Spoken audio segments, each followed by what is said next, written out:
જય ગૌ માતા, જય દ્વારકાધીશ, જય બહુચરમાં। તારીખ 9/6/2024 ને રોજ રવિવાર।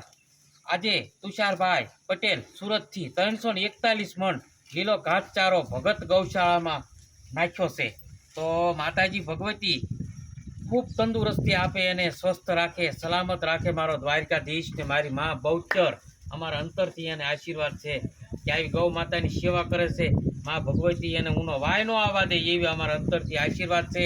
અને આવીને આવી સેવા મારા બાપલિયો કરતો રહે એવા અંતરથી ભગતના આશીર્વાદ છે મારા બાપ। જય માતાજી।